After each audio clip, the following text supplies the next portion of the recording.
Good morning, everyone. Hello. Lori and Adrian. We're looking at the logins, and it seems to be slowing down, so we're going to go ahead and get started. So first of all, we just wanted to say good morning, and thank you so much for joining our talk. Before we kick everything off, we want to say a special thank you to Youve Sciences, a full-service user research firm based in Dallas, Texas, for allowing us to use their resources this morning to host this webinar. I am Adrian Guillory, and this is Lori Whitaker. Hello. She'll introduce herself here in just a second. We will be your presenters for the next hour. Lori, you want to tell them about yourself? Sure. Hi, guys. I've been in UX research for a little over 12 years. Before that, I was a teacher, and I am currently working at GitLab. We're an all-remote company, and I'm one of their senior UX researchers there. And I'm also a co-founder of a Dallas group called UX Research and Strategy. And as part of that group, I'm here to present to you guys about conference proposals. In a past life, I ran the UXPA conference in 2016, and I had been involved with that conference organization for 8 years before that. So I know a little bit about this. Adrian? Perfect. And I am Adrian Guillory. I've also been in research for quite a while. I kind of took a detour somewhere along the way and stumbled upon design thinking for me, which is research as well as facilitation. And then I was brought into Youve Sciences as the director of design thinking. I am also one of the co-founders of a group out here in Dallas called Dallas Black UX. And my involvement with conferences actually came from working with Lori when she was when she was working on the conference in 2016. So we'll get into it. Okay. So we also want to send special shout out to our organizations. Yep. So UX Research and Strategy is a local group, but sometimes we do things like this that can reach all around the world. We're dedicated to teaching and exploring topics related to user experience research and strategy, hence the name. Our goal is to make those topics both approachable and actionable by making sure that our attendees come away with concrete examples of how to implement research and strategy methods. And Dallas Black UX is a group of a whole list of people, designers, researchers, developers, because they too should care about UX, content strategists, managers, recruiters, the whole lot.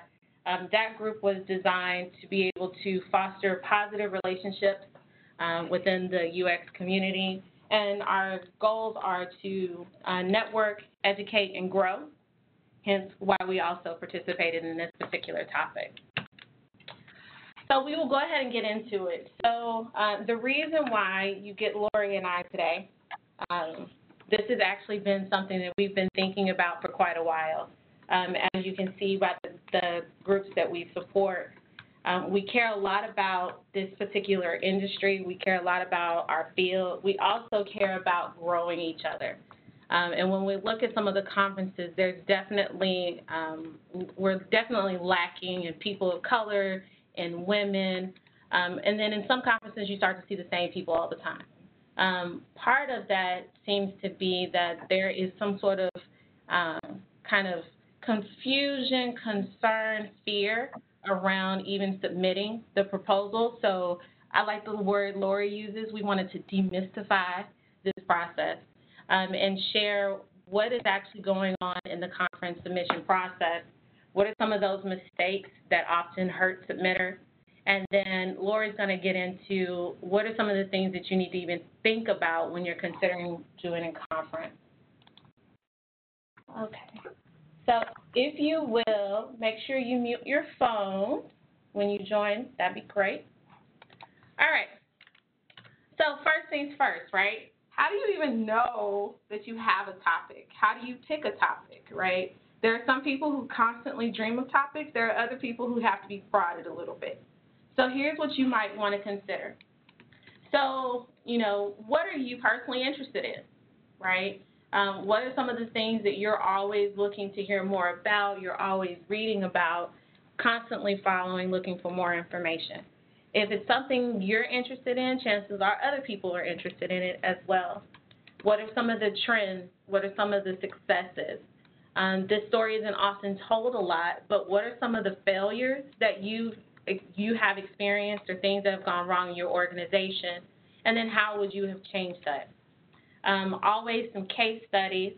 There are existing methodologies that people are doing new things with. There are some old methodologies that people tend to forget about that you might be able to repurpose. And then some conferences even give you certain themes and topics to consider. So that's how you look for or would identify the topic you might want to speak on. Okay? And if you guys have any questions at any point, feel free to put it in the chat window. We're watching as we go. Absolutely. So once you figure out what you want to talk about, repeat that process. So you do have the opportunity for most of these conferences to submit more than once. So you may have different topics. You may have different submission types. I would ask that you not try to use the same topic over a different topic or submission types or presentation types.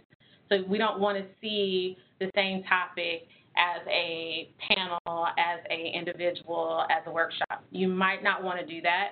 But if you have a bunch of different ideas that you're considering, go ahead and submit because you don't know which of those is going to stick. So just kind of continue that process. So then you want to think about what is the right presentation type for me, okay? So here's some things that you might want to think about. Okay, so let's be real honest. Are you comfortable speaking by yourself? Okay, I remember from my first conference, I was part of a panel, right, because I didn't know if I could carry the whole thing myself. Probably a very good idea for me. Have you previously spoken at a conference or a meetup? You might also want to think, would this story, would this presentation be better if the other counterpart was there to tell it? So for that, I would use the example if you're talking about a case study. If you have a client that you did work for, you want to have your perspective as well as your client's perspective. So maybe you want to invite your client to co-present with you, okay? The next one is, do you know some really cool people, right? So last year before, I think it was, I hosted a panel with some managers in the UX space to talk to people about what to expect, how to get their portfolios together. So that was 4 or 5 different people that I thought would be good on stage, right? I just did the heavy lifting for them. The next one, hey, do you have your work friend? Do you have a bestie that you want to go to the conference? Hey, maybe we team up and we do this thing together. And then there are always the people who don't really want to talk at all, right? They want to present, but they really don't want to speak much. And there are opportunities for all of those. So there are several different submission types. We'll cover these today. So you have just the individual presenter. You have the co-presenters like Lori and I today. You have the panels. There are workshops and there are posters. So for that individual presentation, thinking about all the different types of UX conferences out there, this could be anywhere from 20 to about 50 minutes, okay? We say that because you want to have time to give your presentation, and then you want to leave time for questions if it's something that's supposed to be interactive, okay? Some things to consider here is most conferences are going to give you at least a discount on your conference fees. Sometimes people pay for the entire thing, but Lori will get into all of those. If you co-present with someone, same thing, still maybe 20 to 50 minutes. The things to look out for here is that co-presenter may not get any discounts on any of it. Same thing with your panels. For your panels, you want to have 3 to 5 panelists and a moderator. Okay, so that's 4 to 6 people. If you're looking at a workshop, it could be anything from a half day to a full day session. There is a lot of work, pre-work that goes into that. So I've seen people make handouts. I've seen people write books.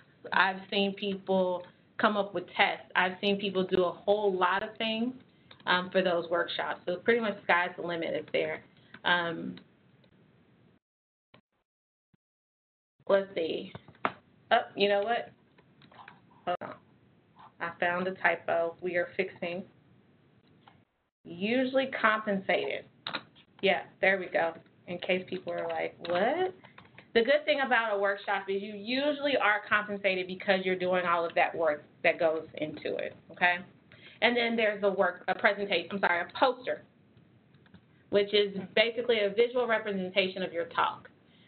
For some of these conferences, they don't necessarily speak at all. For some conferences, you may have to get up and do a 2 to 5, maybe a 5 to 10 minute talk on the argument, the purpose of the poster, the work that went into it, if it was a case study. Okay? So now we want to think through, what are your judges looking for? Okay, and if we can be as honest as we are, this is what we do, you want to make sure that it's clear, concise, and marketable.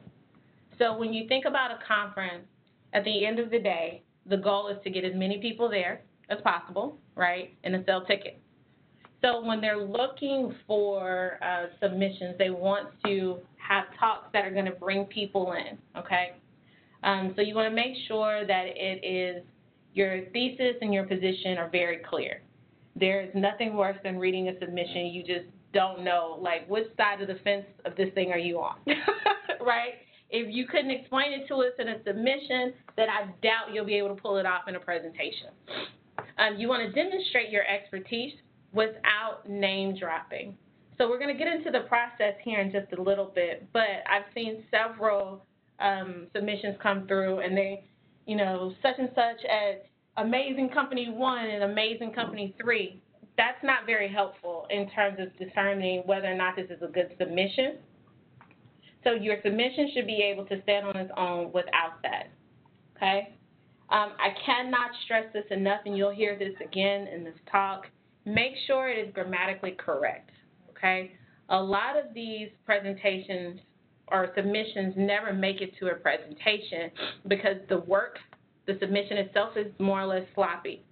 Typos, misspelled words, the entire thing. You want to make sure that if you're going to submit that it's print-worthy, okay? Again, you want to make sure that your topic will bring in a crowd and be specific to the audience type of that particular conference, okay? And then, more importantly, you want to make sure that your talk is going to support the mission or the perception of that conference. So there are some conferences that are seen as strictly academic. There are some conferences that are seen as more practitioner level, and you want to make sure that your talk is geared in those directions. Okay, so when you think about the proposal itself, what goes into it, the successful proposals, and I say successful being the ones that actually make it to presentations, have these things in common. So they have a Twitter-friendly title, okay? Doesn't sound like a whole lot, but if you think about some of the conferences you've attended, everything is digital. They're doing a whole lot of marketing ahead of time. They want to have these snippets readily available to them. Of course, marketable to an audience. We want to see fresh, new ideas, okay? So, you know, you can only talk about the structures of usability testing for so long, right? You want to make sure that it's well structured. Again, when that person goes in to review the submission, your argument needs to be clear. How you want to do the talk needs to be clear. You don't want anyone trying to guess on your behalf what you intended to say or do. And then, of course, grammatically correct. So thinking about the parts of the proposal, I know the first few times that I went in to do some of these, it wasn't really clear to me. But now, having been a reviewer for several years, it makes more sense. So this is what I would say. So that Twitter description needs to be, why should anyone come see you in less than 280 characters, right? So a lot of us as practitioners aren't used to ringing our own, sounding our own horn. whatever that is. But you have to get better. You have to get comfortable doing that, okay?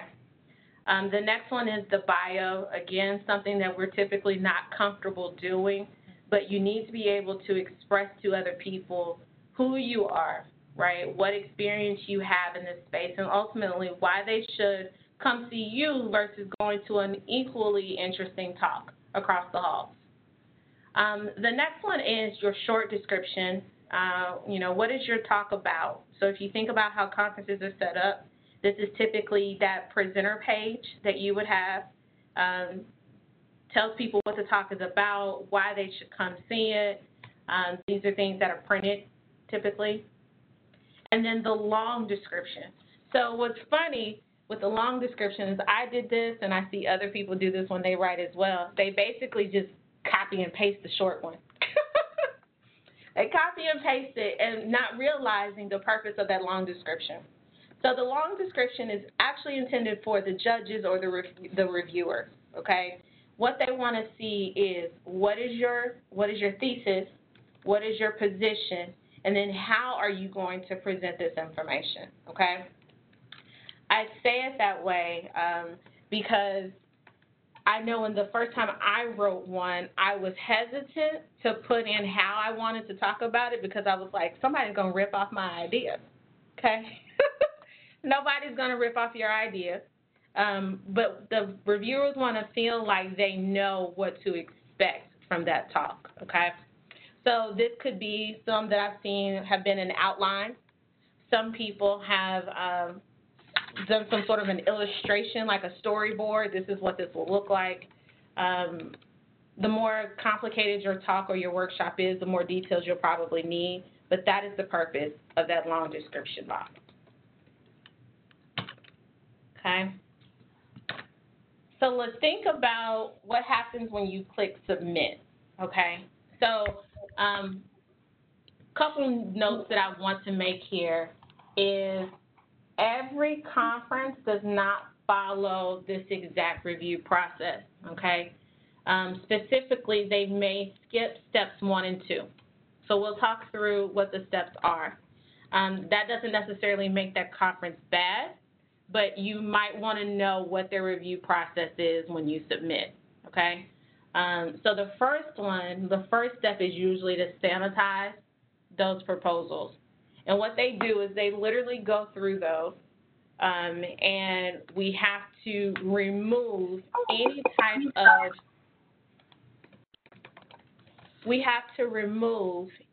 type of data, language that would identify you, okay? So if Lori was submitting, if Lori said, Lori the Awesome at GitHub, we would have to take out Lori and we would take out GitLab, thank you. We would have to take both of those out, okay? So when you're thinking about a submission, going back to the example I gave earlier, if the core of your submission is talking about company names, college names, job titles, name dropping, just know most of that is redacted before anybody sees it, okay? So then you're not really left with much. So you want to make sure that when you're thinking about the parts, you have all of the necessary data in there so that the reviewer makes a good decision, okay? Next, after everything has been sanitized, it's going to go to a team of reviewers. So depending on the size of the conference, you may have a few reviewers, you may have 1, you may have 100, I don't know always. But what they're doing is those individuals are going through the submissions. They get a heap of submissions. They read them, and what they're looking for is all the things that we talked about previously. So is this well written? Is it clear? Is this something that people would want to come to, right? Does this represent as well as a conference? And they give it a score, okay? That score goes into, there's an average of that score, right? And then it goes into this next step where I'll say topic chair, for lack of a better word right now, a topic chair or someone kind of responsible for those heaps will go through And honestly, y'all, they're probably going through that Excel spreadsheet, sorting it, and just looking at the highest ranked ones and making their decisions from there, okay?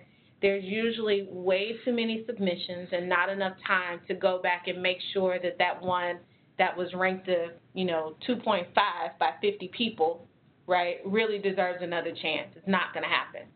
So thinking about some of the things I shared earlier, you want to make sure that you're getting those basics in there, right, so that you get a high score. So that reviewer will then go and read the ones that are high scored and then make their decision. So for me in the past, what this looked like is I had to put together a list of the topics that I thought would represent the conference the way we wanted to, would offer the topics that were interesting, that would draw a crowd. Again, to this point, everything is so sanitized. I don't know who these people are, okay? Then you go into step 4, which is I now have to share my recommendations with somebody, whether that's a board, whether that's the conference chair, whether that's another organization within that process, and say these are the ones that we want, that I think we should do, that we should make an offer to, okay? They then go and they're having, they have 4 or 5 people just like me reporting to them, and they have their recommendations, okay? At some point, they put all of these recommendations together and make that final decision. At that point, yes, they are, that group, that governing body, can unsanitize those submissions. They can see, do we know this speaker? Have they spoke before, okay? If they spoke before at our conference, can we go pull their previous scores from when they spoke here before, okay? Do they have a good reputation? They can start to fill in some of the story, the color that we don't have prior to this stage. So they make the selections. Some of them may be, we may have somebody who has 4 or 5 talks, and we want them all. They're going to send those notifications out, those acceptance letters out. But there may be some contingencies. So maybe your Twitter description is not nearly as exciting enough. We need you to change it. Maybe your title doesn't really make sense for the content that you said you're going to present, so you might want to rework that. Or maybe it's just a really, really long title, not interesting. Maybe you want to try that. Y'all, please don't take that offensively. It is not that they don't like your work. Essentially, they're telling you you're in.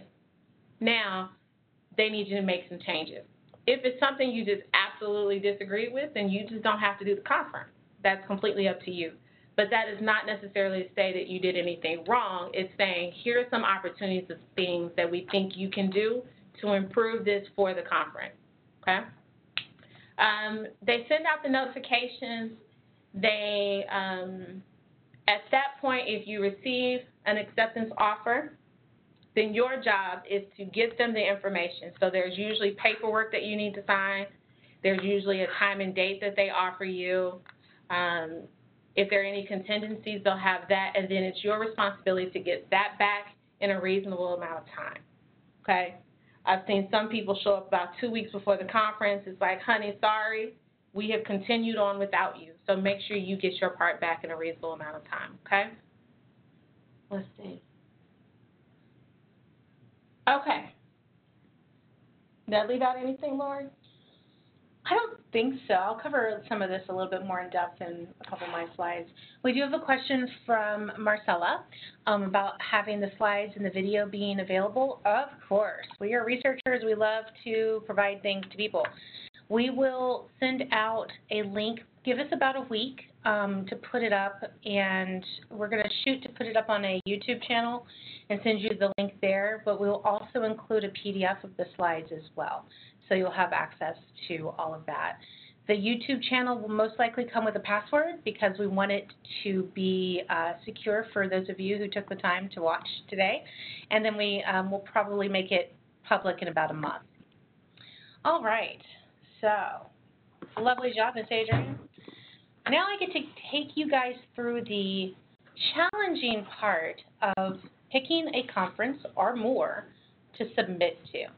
There are so many out there, and if you're not even talking just UX-focused ones, that you could present your talk to. You could present to a product conference, a internet retailer conference, a developer conference. Like, there are so many different types. So where do you even start?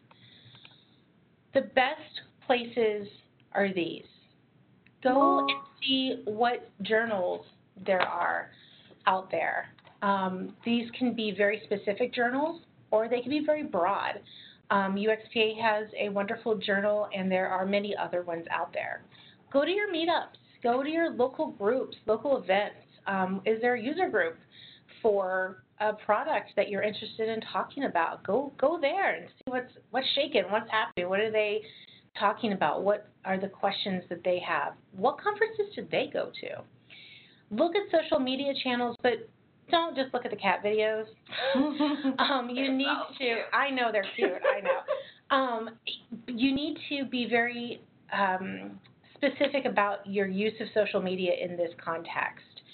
Look for those hashtags, UX research, UX design, UX conference hashtag. Look for the people who you know are bigger in the industry and follow them. Where are they going? Where are they speaking at?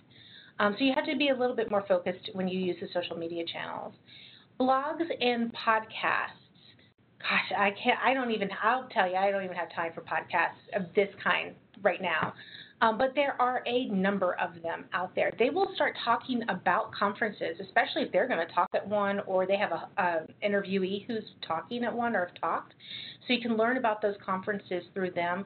You can read about their experiences at those conferences if you're not sure the caliber of the presentation, how good the food was, whatever it is that you're wondering. Those are great sources of information. And if you're lucky enough to go to a conference, even if you're not speaking, talk to the other attendees there. Find out where have they been, what do they enjoy. One of the conferences I'm attending in October is the largest Canadian UX conference, Canucks. I found out about it from another researcher who came here to Dallas from New Zealand, and we just had breakfast. I would have never heard about it if I hadn't just talked to her randomly. So work those channels and associations. All right. So now that you've narrowed down a list of conferences that you might want to work real hard and submit some talks to, does the conference itself suit the work you want to present? And Adrienne touched on this a little bit already, but here I want to get a little bit more in depth with it. So a theme. Sometimes conferences have themes, sometimes they do not. When I headed up UXPA in Seattle in 2016, I purposely did not choose a theme because I wanted to make sure we got a wide range of talks, and we did. Sometimes there's a theme and they really would like to stick with something that pertains to the theme. Sometimes if you write your proposal and it talks about the theme, you get a better chance of getting in because they want to have things that deal with their theme. Look at the past year's programs. The Wayback Machine is a great tool once you figure out what their URL is to go back decade. You can go back 10 years and see what were those websites and what were the proposals that they put on there, who was speaking, what was the vibe like. Do the different presentation types fit your style and topic? So Adrienne went over this just a little bit earlier, but it's all about how comfortable you feel expressing the topic that you have to tell people about. Sometimes it's a poster, and I didn't even know what a poster was before I started helping out with the conference. A poster is basically a 2x3 laminated sometimes, but it's a 2x3 poster that the presenter gets printed somewhere and brings with them. And sometimes it's mounted on foam core, sometimes it's not. And you stand there at a certain time during the conference and present, ask questions. You're kind of like a docent to your poster. As people come around, they'll read about your method and read about what you've learned, and they might ask you questions. So that's your role with the posters. And you might have a topic that needs a diversity of thought. That's where panels come in. You get Don't just get 5 of your best friends or No. 5 people who think the same way. I agree. Yeah, exactly. You want people who have differing thought processes, differing opinions on that same topic, because you want to get a good discussion going. And I have seen panel presentations where because you actually have to explain what each person on the panel, their position on the topic. I have seen panel submissions where everybody is agreeing on the topic. That's never going to get picked. They want diversity of thought there. You should too. Workshops, like Adrienne said, are a lot of work. And you really need to understand if you're going to get paid for that workshop. Sometimes you do and sometimes you don't. It depends on the conference organizers. Sometimes you get paid on the number of heads in the room. Sometimes you get a flat fee for all of your work. Sometimes you have to bring all the printouts. Sometimes they'll supply it. You just have to really think about how you want to work all of those issues with workshops. And again, does your topic fit into any one of these? It might fit all of them. Which one would be the best one for that topic? Think about conference size. It's not just how many people are at a conference, but it's also about the scope of it. I have been to conferences where the scope's been very, very specific, and it wasn't what I needed. And so that kind of wasted my time as an attendee. I wish I had known that there was no real way I could have found out, maybe asking a prior attendee. But for some people, a smaller, more focused conference is exactly what they want. They want to find those people and hone in on them and talk about whatever that small niche topic is. But for others, a broad one like South by Southwest is more energizing and engaging for them. They can pull from a wide diversity of people, of thought, of audience, and it just really, really gets them going. That's what they're looking for. And this is very personal to you. But whatever you do, make sure you pick a conference that's the one that's most relevant to your topic and will provide the highest level of impact of your topic to the field. This, I feel, gets overlooked by submitters a lot. People go, ooh, your conference is in Amsterdam, I want to go. Mm-hmm. But they don't really think about how impactful is your topic to this audience and to this field, to the focus of that conference. The more impactful it is, the higher your chance of getting chosen to speak at that conference. Are you talking to a specific audience? Well, that conference better provide them, otherwise you're talking to nobody who cares. Are you going for citations of your work? Do you want people to cite your work in their work? Make sure you're going to a conference that supports that. Not all conferences are with an academic bent. Some of them are much more practitioner-based. And sometimes you just want to go to a prestigious conference that'll look good on your resume, and that's okay. There's no judging here. But just keep those things in mind to increase your chances of getting chosen and increase your satisfaction with presenting while you're there. Because if you're bummed out that your talk's not very popular or you don't have very attentive audience, look back at those choices and see how you've chosen things, because I guarantee you did not choose wisely with some of those options.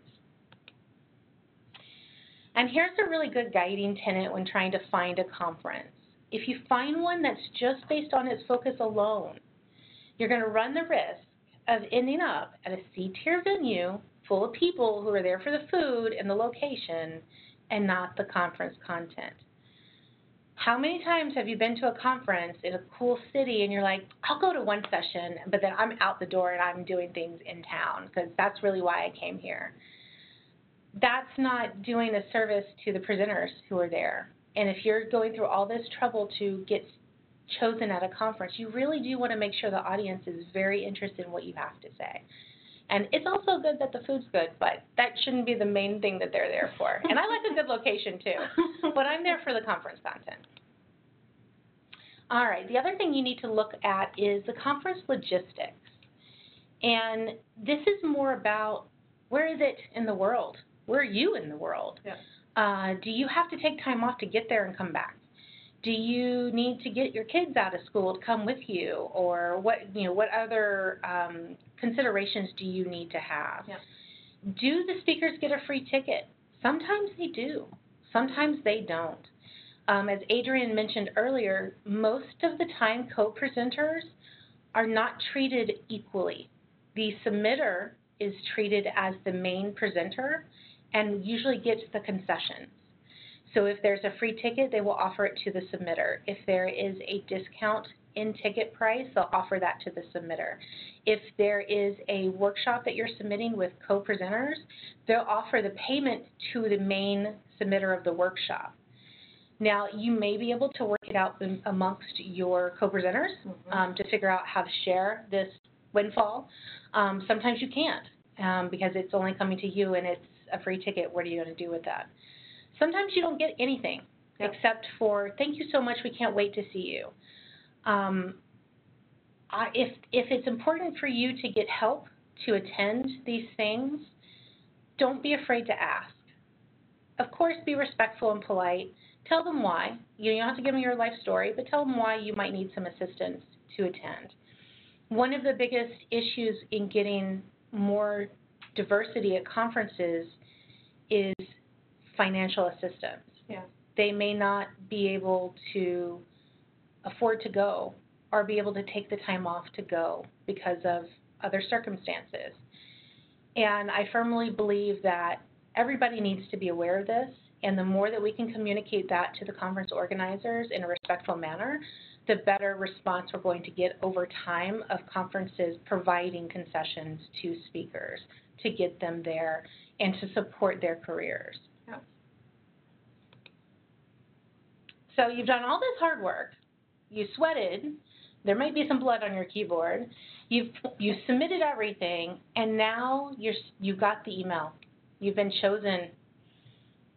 And suddenly it's the birds have sang and it's wonderful, and then you sit there and you go, oh no. Now I have to write it. Now I actually have to do something. Yeah. So now the panic sets in. But don't worry. You've got this. You've got plenty of time to practice and refine your message. You will get this notice way ahead of time. And remember, they chose you because they felt their attendees would benefit from your topic. So where should you start in this road to presentation? So like Adrienne mentioned earlier, you should have received a confirmation from the organizers to tell you that you've been chosen. Please read it. It is amazing the amount of people who don't. Make sure it has the information you need to know, like tickets. Do you get anything free? Do you get any concessions at all? What are the dates you need to abide by? Write those on your calendar, please. Are there any permissions you need to grant the organizers? Often when I've run conferences, our speaker's acceptance letter asks for permission to videotape you or videotape, so old, record you, take photos of you, and also grab a copy of your presentation. Now, if you deny that, it does not mean that you can't speak. It just is informing the organizers so they can plan around that if that's something that you can't allow. Some people don't allow it. Government workers, it's very hard to get them. It's like they're ghosts. You can't get them on film at all. And then some legal issues at people's work don't allow them to share their presentations in a digital form. So I totally get it. Please make the conference organizers aware of it. And please sign and give it back to the person by the date that they tell you to give it back to them. As Adrienne said, there are always people who either for whatever reason let that date, just wave at it as it goes by, and then come back 2 weeks before the conference is ready and think that they're speaking. No, unless you have signed and returned that form by the date that they've told you through the process they have told you to use, you are not speaking at this conference. They've invited you, but you have not accepted their invitation and you will not be on the program. So make sure that you do follow their process. So now it's time to dive into creation. We're not going to go too deep with this today, but I wanted to give you a little bit of flavor of what you should start with. So presentation slides. You don't have to have anything. You can do like one of those TED Talks with no slides. But most of the time, your audience is coming, just like today, they want a copy of your presentation for their notes and their records later. Especially if it's a conference that doesn't have papers along with it, they really do want your presentation. So think about, what do you want your audience to come away with? What is that salient idea that you want them to walk out of that room mumbling under their breath all day long? Start with the problem and build it into something exciting, compelling, and emotional. As any researcher on the call will know, emotions will make things stick, for better or for worse. So you really want to build in some emotion into your presentation. Are you going to go less detail or more detail? That's up to you. It's up to your topic. Make sure whatever you put in your deck, it helps you get your topic across to your attendees. Please use big fonts. I'm old and I can't see very well. And if I'm sitting in the back of the room and you've got like Arial light fonts on a really, even if it's black on white, it's going to be hard for me to see it if it's only 32 point in the back of a room. Make sure you use clear, good quality photos, and please put references to them if appropriate. If it's not fair use, just put a reference to that person who took that photo. Common courtesy. Good rule of thumb, if you don't feel good about your presentation, then there's something not right with it. Keep tweaking it. I did it with this. I ran through my whole presentation, and I kept getting tongue-tied on a couple of places. I fixed them because I knew there was something wrong with it. Mm-hmm. So don't be afraid to practice. And as anybody who's ever presented at any point, even at a meeting or in front of their children at home, knows, practice really does make perfect. Or at least it stomps down those nervous jitters into a pile of mush. Yep. Learn your opening by heart. Hello, ladies and gentlemen. Welcome to my talk about whatever. Learn the closing by heart. Thank you so much for coming to my talk today. I really hope that you learned this. Learn the middle part, just enough so you know most of it. So you don't have to commit it to memory. You're not giving a keynote, or maybe you are. If you are, you might want to commit that to memory. But you just need to know enough so when you see the slide, you know what you're supposed to be talking about. And use a clicker. Amazon sells them. They're about $15, $20. Bring your own and time your presentation. Make sure that you have enough time to get through your content and leave space for questions at the end. Can I ask you a question on this one? Yeah.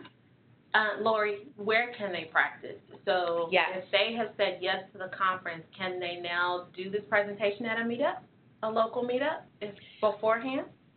I would check with your conference organizers on their policy of presenting the topic prior to the conference.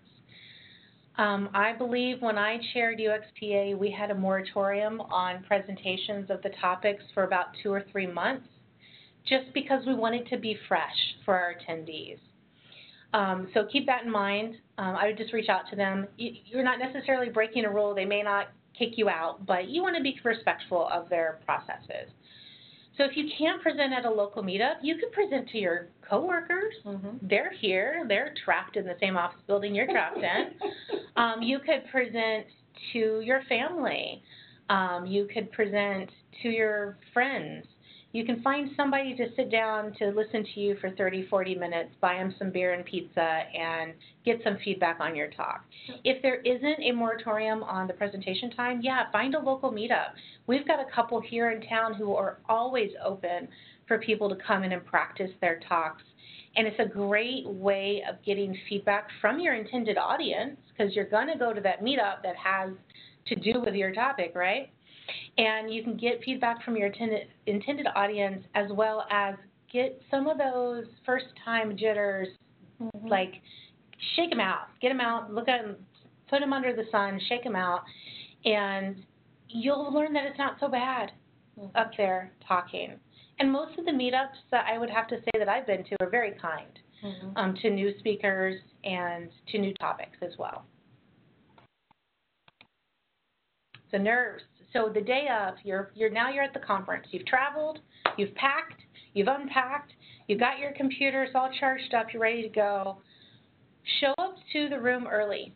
If you're not talking on the first day and you can get into the conference, So say you got a ticket, go to that room, scope it out. Attend to talk in that room. See how the acoustics are.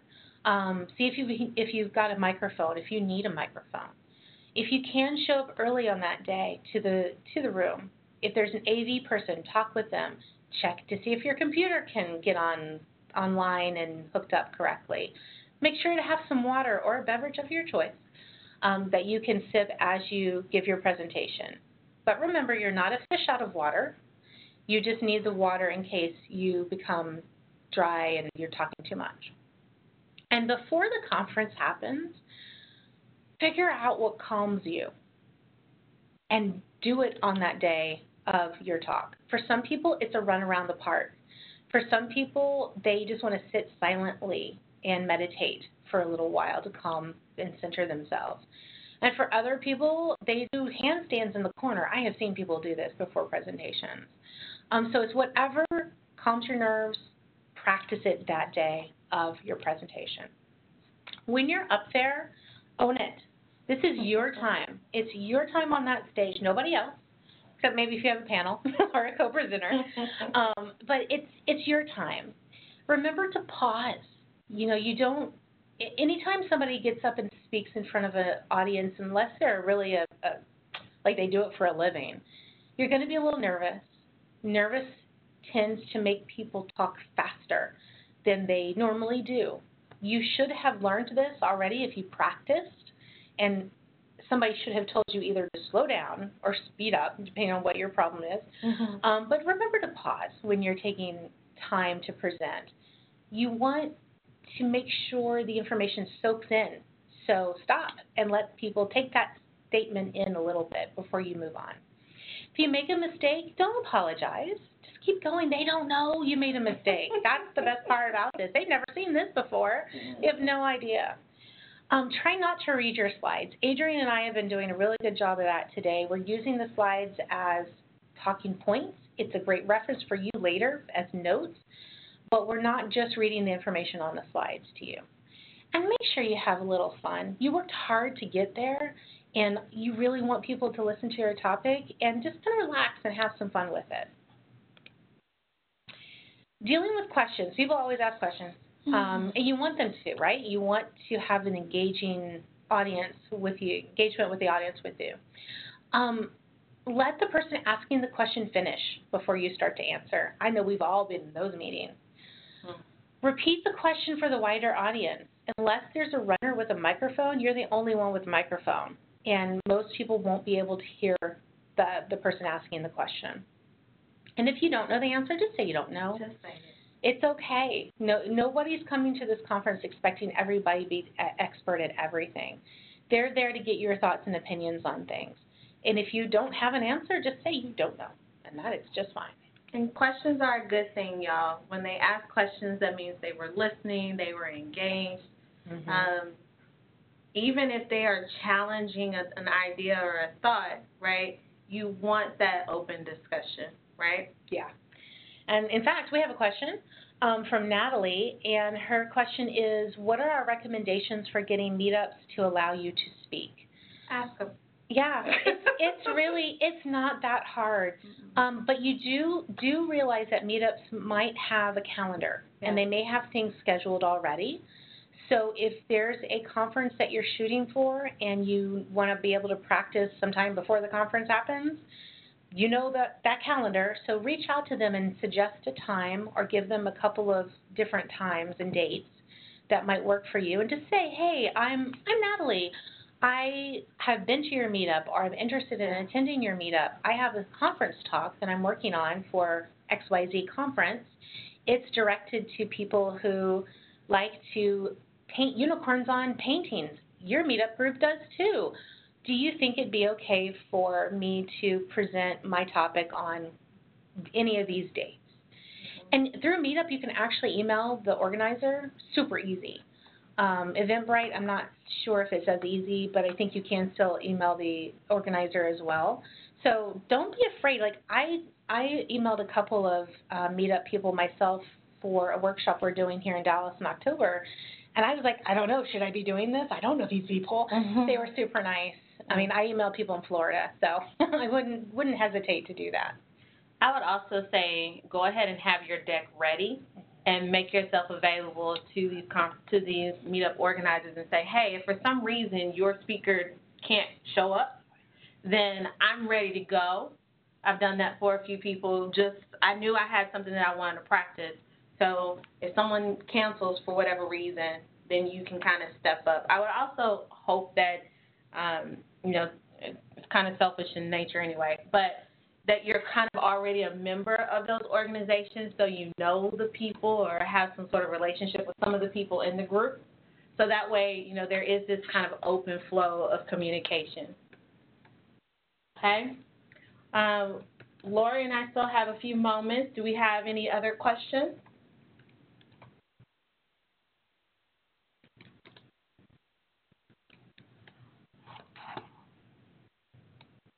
Y'all there? Maybe we did such a good job. I don't know. Well, if you guys, as you work through your conference proposals, I know Adrian and I will both be very happy to take a look at them and to give you some pointers on them. Like I said, I started out reviewing proposals because I was curious as to what the heck was going on with this. Like, how did people get to talk at conferences? I don't know. Yeah. And I volunteered. So that's another path into this. You can volunteer to a conference and say, I'm interested in reviewing proposals. Can you add me to your list? Yeah. And they will. They will gladly give you your own heap to review. Yes. There's a question. How many hours do you typically spend writing your pitch? Ooh, that one's, I don't know. It depends on kind of how passionate I am and where it came from. But I would say easily, I don't even know how to answer the question. I would say a couple of hours, at least a day leading up to it. But again, so I think about, this presentation, Lori and I put it together in a few days, right? Yeah, I think I spent about 5 hours on my part. Yeah. And a planning meeting. Yeah. Okay. Yeah, plus planning, yeah. For a talk I did at the UXPA on diversity, I probably took about a month or so to write that. Off and on, just because of the nature of the conversation. So it really is kind of up to you in terms of I guess it's the proposal itself. The proposal itself is probably a couple of hours. If you've done the research already, you already know what you want to write about, and you kind of have a good idea of what's going to go into it.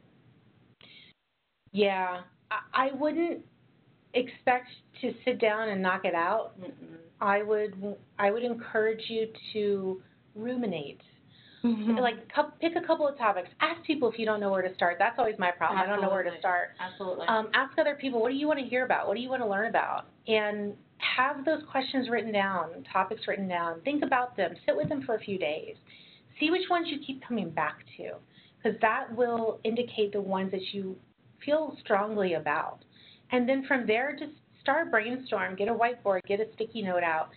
Start a brainstorm about the things that you think might go in that topic. And then from there, you can kind of coalesce it a little bit more into what you submit to people. And one of the things Adrian talked about a little bit was, what is it that you are submitting? All the people need is an outline. Yeah.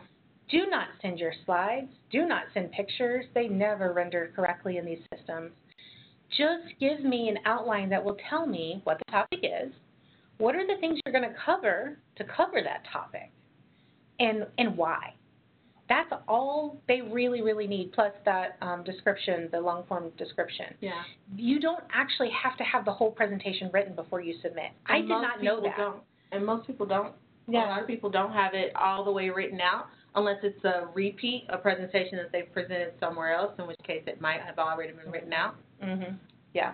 So there's another question before that. And then add that question, though, feel free to share it out with people. So, as you can tell, Lori and I have been working together for a long time.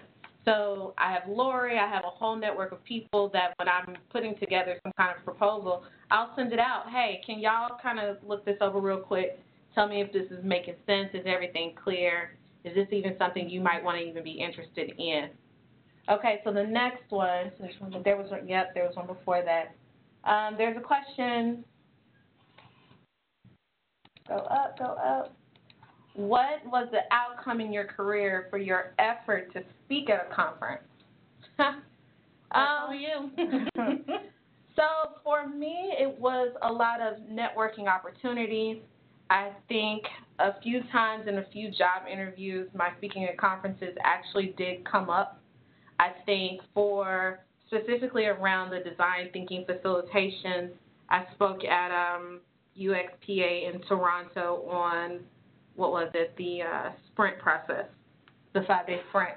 And so in that regard, it demonstrated my expertise in that space. I can't say monetarily that I have benefited from any of these conferences, but for me, it has been growing my network, which is invaluable, right? So that's the biggest thing for me. I don't know. I guess people get quite the following when they go to some of these conferences. Yeah, I think it's up to you how you want to work it. Yeah. It depends on kind of how you show up and what you want to get from it, I would imagine. Being an active speaker or a contributor in another way at a conference really does speak to your professionalism and your drive to contribute to the area that you work in. Next question. What made you feel comfortable enough to submit a proposal? Were there any imposter syndrome concerns? I think for me, it was, I'm like Lori, I started off as a reviewer. So prior to that, I probably would have suffered from imposter syndrome. Do I know enough? But once you see what other people write and kind of their thought process, you start feeling a little bit better about yourself. Like, oh, okay, yeah, I can do that too. I also had the benefit of, like I said, my first few conferences, I didn't do it by myself. It was me and one other person, or I considered myself the moderator of this group of panelists, so I didn't feel the pressure was on me per se. But the moderator makes or breaks a panel, Adrienne. I didn't think of it that way. You know, I feel like I'm behind the scenes, but I'm not. But it was that. So it was one, seeing kind of some of these other proposals that people were writing. It was talking to other people who had more experience than myself and working with them and seeing how they wrote proposals. And then lastly, making sure that when I write proposals, there was a time where I didn't write anything and send it without sharing it out. But I kind of built up that skill set. So it's seeing it and practicing it. That will make you more comfortable doing it. I mean, even if you get a no your first couple of times, you will have done that practice. Okay, let's see. We are at the top of the hour. Mm-hmm. And that's a good point just to wrap up with. If you get a no, if they say no thanks, and they don't provide you reasons or feedback, ask them. As part of the review process, people provide feedback as to why they gave the score they did in the system, whatever system they use, even if it's an Excel spreadsheet. You are entitled to get that information from the organizer, so please ask for it. All right. Well, we are at the top of the hour. Thank you all so much for joining us today. As Lori mentioned earlier, we will package this up so that we can share it out. If you have any questions, feel free to reach out to us via LinkedIn or email. Yes, please Thank you, Lori Whitaker. Well, thank you, Adrienne Guillory. We had so much fun. We hope you did too. Come back for another one. Keep your eyes and ears out. We will most likely be doing more. All right. Thanks, everybody.